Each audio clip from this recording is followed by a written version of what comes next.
Social media అందుబాటులోకి వచ్చాక ఎన్నో విచిత్రమైన వీడియోలు మన కళ్ళ ముందుకు వస్తున్నాయి. వాటిల్లో కొన్ని మనల్ని ఆశ్చర్యపరిస్తే మరికొన్ని మాత్రం ఆశ్చర్యంతో పాటు నవ్వు కూడా తెప్పిస్తాయి. ముఖ్యంగా ఫన్నీ జుగాడ్ వీడియోలు అందరినీ విపరీతంగా ఆకట్టుకుంటూ ఉన్నాయి. ప్రస్తుతం అలాంటిదే ఓ వీడియో నెట్టింట హల్చల్ చేస్తోంది. ఆ వీడియో చూసిన జనాలు ఆశ్చర్యంతో నవ్వుకుంటున్నారు. వైరల్ అవుతున్న ఆ వీడియోలో ఓ బస్సు లాంటిది రోడ్డు మీద వెళ్తుంది. కాస్త ముందుకు వెళ్లి చూస్తే ఆ బస్సు అసలు రంగు బయటపడుతుంది. వైరల్ అవుతున్న ఆ వీడియో ప్రకారం ఒక రోడ్డుపై ఓ బస్సు వేగంగా వెళ్తోంది. ఆ బస్సులో కొందరు ప్రయాణికులు కూడా ఉన్నారు. కాస్త ముందుకు వెళ్లి చూస్తే అది పూర్తి బస్సు కాదని అర్థమవుతుంది.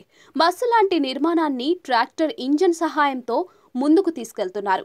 ఇది దేవ్గఢ్లోని ఓ సత్సంగ్కు సంబంధించిన బస్సు అని తెలుస్తోంది. బస్సులను ఆశ్రమానికి అదే తరహాలో తీసుకెళ్తారని కొందరు కమెంట్లు చేశారు. ఈ వీడియో సోషల్ మీడియాలో వైరల్ గా మారింది. ఈ వైరల్ వీడియోకు మిలియన్ల కొద్ది వ్యూస్ వచ్చాయి. 3.8 లక్షల కంటే ఎక్కువ మంది ఈ వీడియోను చూశారు. ఈ వీడియోపై నెటిజన్లు తమదైన శైలిలో స్పందించారు. ట్యాక్స్ కలెక్టర్లు ఎలా పన్ను వసూలు చేయాలా తెలియక తికమక పడతారు. ఇది నిజమైన జుగాడ్. ఇవి సత్సంగ్ బస్సులు. వీటి మీద జోక్లు వద్దు. విశిష్ట విశ్వం, అందమైన ఆలోచన. ఈ వాహనం అద్భుతంగా ఉందే అంటూ నెటిజన్లు కామెంట్లు చేశారు.